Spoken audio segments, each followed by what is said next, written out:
there's anything we've learned about modern companies, it's that they love to service the same dish twice. Every year a new iPhone gets released that's somehow more similar to its predecessor than the last. Next year's FIFA is probably less likely to get an update than chess, and Marvel movies have become incredibly formulaic, with many doing one-for-one replications of the same joke, as if it's going to be funny twice. Unlike these examples, Call of Duty games are far from being reskins. Every release comes prepared with a new theme and direction for the franchise, yet I don't think you could call them innovative. Don't get me wrong, this isn't a video bashing COD. I myself am quite fond of the franchise, as it was one of the first games I played that wasn't Nintendo. No more Wii for me, I'm trading all that stuff away at GameStop. Definitely won't regret that decision forever. Yes, Call of Duty is indeed formulaic, from its announcement where people on TikTok tell you it's gonna be good, to its release where people on TikTok tell you it's garbage, and only 10% complete. I personally love that formula. I treat it like a $70 bottle of champagne packed with guns, camos, and maps that'll all lose their sparkle before I can think about how many TF2 crates I could have wasted this money on. But now that you know I'm not your enemy, let's get on to what the nitty gritty the world's gonna end stock exchange disaster thumbnail's on about. The truth is, despite all my love for this franchise, I can't help but wonder if this formula has an expiration date. This video is very much speculative, but I do believe I have quite a few points that you'll be interested to hear. It's a discussion not just about COD, but also the state of gaming trends and where they might take it. Feel free to comment your thoughts about anything I say, as this is an open discussion. First, let's talk about COD's current state, which if I wasn't a sorry under 1K channel trying to get your attention, probably would have looked more like this. Because believe it or not, Call of Duty Modern Warfare 2 was successful. In fact, according to Forbes, Modern Warfare 2 was a massive payoff for Infinity Ward and Activision, crossing $1 billion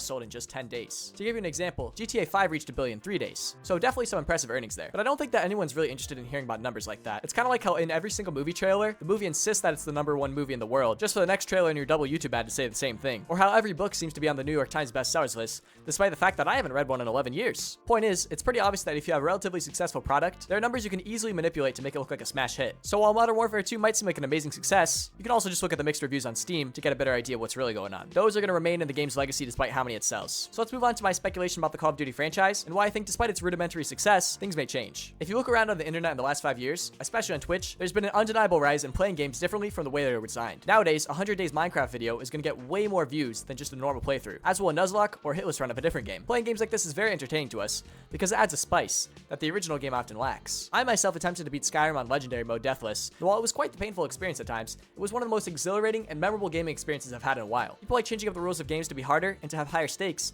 because the game often just lacks those qualities after playing it for the first time. And while you could just chalk this up to people wanting to change up how they play their childhood games, newer games like GTA with RP and Elden Ring's immediate break from its default gameplay say otherwise. You can tell that because so many consumers change up the way they play games, they're craving more innovation than ever, trying to fill in for what the developers missed in terms of excitement, unique gameplay, and challenge. And you can also see this through the other shooters that surround COD on the charts. Apex, Valorant, Overwatch 2, Doom, and Halo all share similar traits of movement and innovation in the way they run as an FPS. Call of Duty almost has a monopoly on its own FPS genre, the simple shooter, the one where you might get interesting kill streaks and battle royale mechanics, but at its core, it's really just a run and gun, fast ADS, fast TTK, traditional shooter. I mean, let's look at an article from Games Radar on how to get a head start on Modern Warfare 2's online experience. The Battle Pass. Okay, yeah, not too many people are doing that these days. Yeah, I can't really say I've seen that recently. Get the best M4 loadout. Oh, I guess that's cool. This game brings back the M4. Pretty exciting. Unlock all of the guns. Yeah, I was planning to do that. I'm glad I still can. Earn the mastery camos. You bet, I'm ditching my wedding to do that. Check out the different maps. All right, yep, not seeing too many attractions here. And we got find the latest patch notes. Okay, apparently it's just a welcome expectation at this point that this game's gonna need fixes, because this was an article from before the game came out. All right, I get it. Low-hanging fruit, straw man, I get it. But look, it has hardcore mode like Minecraft. Okay, bit over, it's true. COD doesn't have any crazy running on the wall or ultimate mechanics, because that's the way that people want it. When you get home from your 9 to 5, you just want to eat an all-American burger and still lose terribly to the young and unemployed. But at least you could tell how you lost. The mainstream audience who plays Call of Duty just want a simple and familiar experience. But the question is, will they in 5 years? You see, we as consumers are quite lazy and will willingly watch 8 of the same Marvel movies before we start making a riot about it. But we do have fatigue. If you keep selling the same game or the same movie, people will stop filling those seats. Unlike Call of Duty, FIFA is immune to this because it doesn't really have competition outpacing it in terms of innovation. I mean, I can't see another soccer game coming out that changes the formula to like a 50v50, but we'll see. But when it comes to COD, it's only losing relevancy as more and more games capture players through innovation and new ways to play through the FPS perspective. Sure, while Call of Duty might have added viral features like anime skins and Kevin Durant, I believe its time is very much limited. I might have been more confident had Battlefield 2047 been a success, but that game failed, and we haven't heard from the franchise since. The Battlefield franchise was also more innovative than COD, but close enough to that realistic FPS genre where you could have put them in the same basket. Its disappearance means that COD is now in a league of its own, the last simple franchise in its genre. But that's not necessarily a good thing. Monopolies never lead to good products for the customer, with the lack of competition leading to worse and less innovative products. Having a legacy as king is not enough to keep you in the spotlight. spotlight, and it's very possible that we might reach a tipping point over the next few years where another COD is announced and suddenly nobody buys it. Sure, COD is reliable, but there's a fine line between simple and not wanting to pay a $70 annual membership to lose all your progress that you spent grinding for the last year. Unlike Modern Warfare 2, Vanguard was actually considered more of a failure, and I'm not saying that's necessarily an indicator on COD's decline as a franchise. Advanced Warfare and Infinite Warfare were both also not as successful as Modern Warfare 2, but the thing about Modern Warfare 2 is that it's kind of only being saved by being a cop-out. Reeling in the majority of its players through that nostalgia, we also see Disney attempting to use recycling its own material. And I'd very much like to say that it won't work forever, because if it does, and in 10 years I see Avatar 7 next to Modern Warfare Squared, I think we're gonna have a bigger problem as a society than video games. If you're enjoying the video so far, please consider hitting subscribe so I know I should make more like it. In the end, success is where the money is, and the money is where the trends are. While I use the example of alternate playthroughs to prove that gamers are craving more innovation, it can also be used to show even more how irrelevant COD may become. The most important part of a video game's continued success today is how people go about discussing and making content for it online. It's been that way ever since the first Let's Play blew up. People use the internet to get more out of the games they play and maintain a huge amount of their interest in them. Call of Duty, though, does not have a scene for people trying to innovate how they play it. Sure, there was Nadia, who, shout out for being a marketing genius, blew up through cheating, but I wouldn't really call that a legit or recreatable way to play the game, which means COD really does not have a foothold in one of the most popular ways people consume game content today. Well, let's look at something completely different as evidence for COD's potential decline. Now, am I going to tell you that esports is the future? Yeah, it is. I can't tell you why, but people love to watch competitive gaming in person. I don't get it, but that doesn't mean it's not popular. According to Demand Sage, over 540 million people watch esports as of 2023, and it's predicted 640 million will in 2025. That's not earth-shaking revolutionary numbers, but it's just another place where COD is lacking in terms of its connection to gamers. Many of the other movement-based shooters I mentioned, like Valorant, have massive esports scenes, but COD doesn't really have that much of a hold on it. If esports is the future, and unique playthroughs keep trending, COD's in trouble. The trend and traits that attract gamers has no doubt been difficulty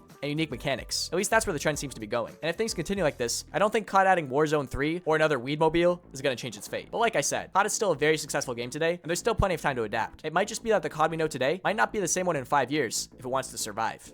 If you like this video, please subscribe and press that like button like it's a care package with a VTOL in it. If you made it this far, I want to hear from you. Do you think COD needs to evolve, or can it stay the same and do fine? Have you bought every COD since it started, or not touched it since Portal came out? Let me know in the comments below. Thanks for watching. I'm Lufa.